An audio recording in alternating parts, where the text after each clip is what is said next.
Imagine wandering across the lifeless expanse of the Sahara, arid, endless, and empty, only to stumble upon a ghost city buried beneath centuries of sand, utterly out of place. This is not fantasy. Deep in Niger's Tenere Desert lies Gobero, a sprawling Stone Age cemetery and settlement that thrived nearly 10,000 years ago in a Sahara that was green. Today we'll travel back through time to unravel how this impossible city existed, what it tells us about ancient human resilience, and why its discovery rewrites our understanding of the Sahara's past. From green Sahara to desert graveyard, Gobero, hidden within the Tenere, often called a desert within a desert, was discovered in October 2000 by photographer Mike Hetwer, alongside a team led by paleontologist Paul Sereno. This site revealed human habitation dating back to around 8,000 BCE, with burial grounds stretching until 3,000 BCE, representing the Kiphian and Tenerian cultures. Stratigraphy and preservation. Gobero spans nearly 5,000 years of near-continuous occupation, anchored by over 100 radiometric dates, making it unique among Saharan archaeological sites. The site's exceptional preservation owes much to a paleo-lake system fed from underground groundwater emerging along a deep sandstone fault. This consistent water supply maintained a shallow lake that hardened surrounding sediments and preserved fragile burials. Environmental context: the African humid period. Gobero lies within what scientists call the African humid period, AHP, roughly between 10,500 and 5,500 years ago, when orbitally driven monsoon shifts turned the Sahara into lakes and grasslands, unlocking corridors for human settlement. Paleoclimate proxies, pollen cores, lake deposits, charcoal and leaf impressions confirm this green phase. Ecological abundance in daily life. Archaeologists found fish bones, including large perch, crocodile remains, freshwater snail shells, and faunal traces pointing to rich lakeside life, supporting fishing, hunting, and gathering communities. Site use beyond death. Beyond serving as a cemetery, Gobero was a lived-in settlement. Researchers uncovered thousands of artifacts, stone tools, ceramic fragments, and middens, indicating regular occupation and daily life across millennia. Here's the twist. During that time, the Sahara wasn't a barren wasteland. It was in its green phase. Lush grasslands, lakes, and rivers sustained human life. Gobero's inhabitants buried their dead with ceremony. One site shows skeletons laid on beds of flowers. Another depicts a man with crossed feet and hands folded over his mouth. Why this discovery upsets conventional wisdom? Gobero defied expectations on several counts: age and scale. It stands as the oldest known cemetery in the Sahara, spanning thousands of years of human activity. Context of climate. It confirms the Sahara's dramatic shift from hospitable to hostile within the late Holocene. Human adaptability. These people thrived in a changing environment, adapting through pastoralism, hunting, and ritual, leaving behind elaborate graves that challenge stereotypes of prehistoric primitive life. Cultural continuity and hiatus. Gobero records two distinct phases: the Kiphian culture, circa 8,000 to 6,200 BCE, comprised of tall, robust fishermen-hunters, and the later Tenerian culture, c. 5,200 to 2,200 BCE, who were pastoralists and shorter built. A roughly 1,000-year arid hiatus separates them, yet the same site was reoccupied, underscoring a deep cultural attachment to place. Anthropological insights. The Kiphians, often over 6 feet tall, had distinctive cranial features: broad nasals, long skulls, occipital buns. Tenerians were more gracile, with long faces and narrower skulls, indicating shifting populations or intermarriage over time. Artifactual variety and ritual complexity. Burials include bracelet girl, adorned with a hippo ivory armband, a man buried with a turtle shell, turtle man, and pollen-rich family graves, suggesting floral ritual, symbolic care, and complex belief systems even in early Saharan societies. Voices from the field. Let's hear directly from experts. The discovery of Gobero opens a window onto a time when this desert was green, and people lived, died, and mourned here in so human a way. Dr. Paul Sereno, lead archaeologist. This quote underscores the site's power, not just for its archaeological value, but for its profound human resonance. The elaborate burials tell us Gobero was a place of meaning, memory, and celebration, not merely survival. Preservation technology.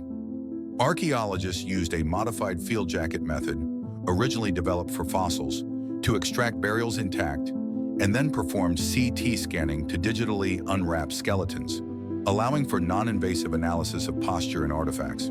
Cross-disciplinary collaboration. Gobero research united paleoclimatologists, archaeologists, physical anthropologists, and ecological modelers, an exemplary case of how modern digs synthesize multiple scientific disciplines. Gobero's insights into climate and culture. The Gobero findings illuminate several key lessons. Environmental change. Gobero marks a transition from humid to arid conditions, tracking how people adapted and eventually moved on as water vanished. Cultural complexity. Burial styles and artifacts point to rich belief systems and social practices, perhaps involving flower symbolism and funerary rituals. Continuity and change. The Kiphians inhabited Gobero early, circa 8,000 to 4,500 BCE, and the Tenarians later, circa 4,500 to 3,000 BCE, suggesting evolving populations adapted repeatedly across millennia.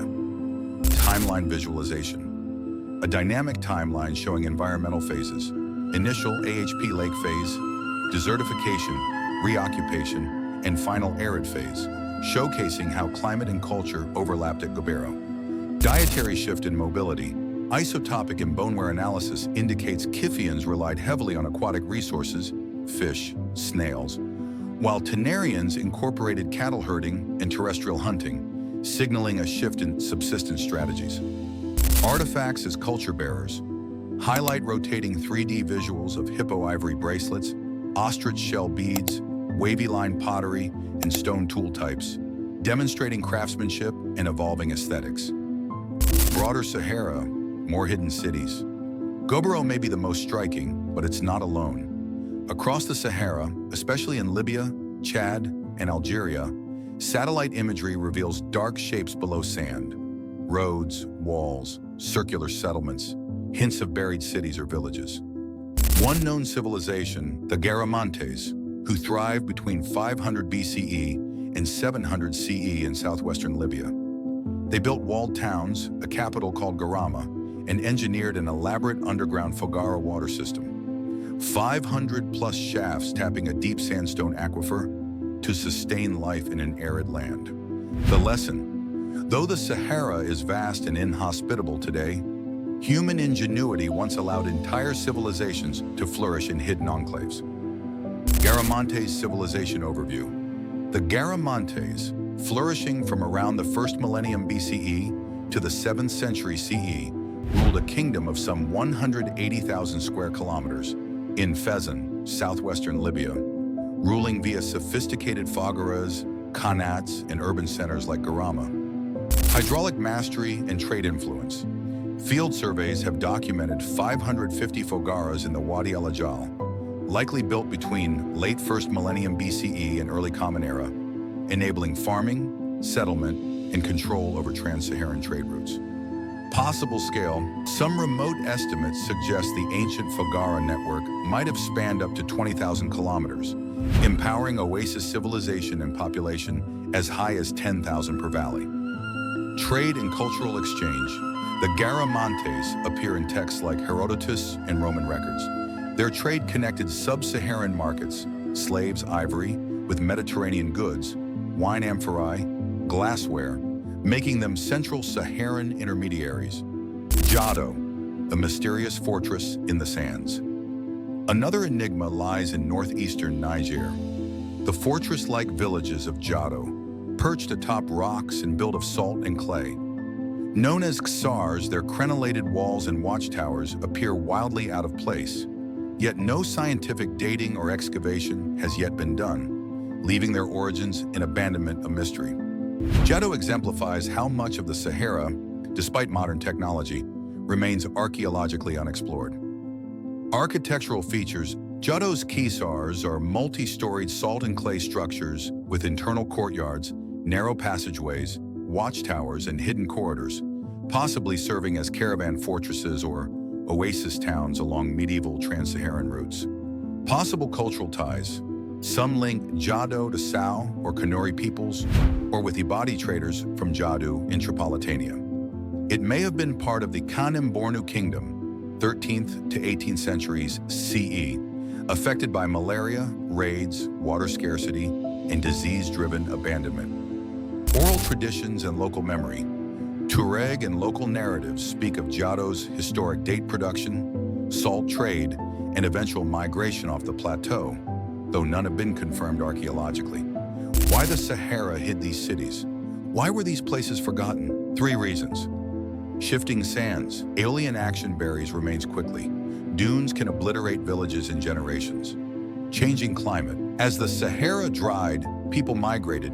Sites were abandoned, then buried. Remote geography and instability. Modern military conflicts, bandit threats, and harsh access mean that many sites, like Gobero and Jado, remain understudied. Rapid burials and varnish effects. Desert varnish and swift sand accumulation can seal sites in decades, preserving them but burying them, creating time capsules under sand. Climate instability. Some arid transitions unfolded in mere centuries, evidenced by Lake Yoa cores, and forestalled human resilience, reducing occupation windows. Challenges of access and security. Post-2002 Tuareg insurgencies and Sahara region instability have curtailed archaeological missions. Meanwhile, new gold rushes and uncontrolled development threaten unexcavated heritage. Lack of historic documentation. Many Saharan societies relied on oral tradition, not written records, leaving minimal archival trace for future researchers. Broader implications for archaeology and heritage. Gobero. Prehistoric complexity. The Sahara was never empty. It hosted dynamic societies across millennia. Climate lessons. Human adaptability in the face of environmental stress remains critical, especially as global climate change intensifies. Preservation urgency, as aridity, development, and instability threaten such sites. Documentation via satellites, expeditions, and conservation is essential. Narrative shift. These discoveries help rewrite Africa's prehistory, emphasizing depth and civility long before sedentary kingdoms. In the void of the desert lies the fullness of history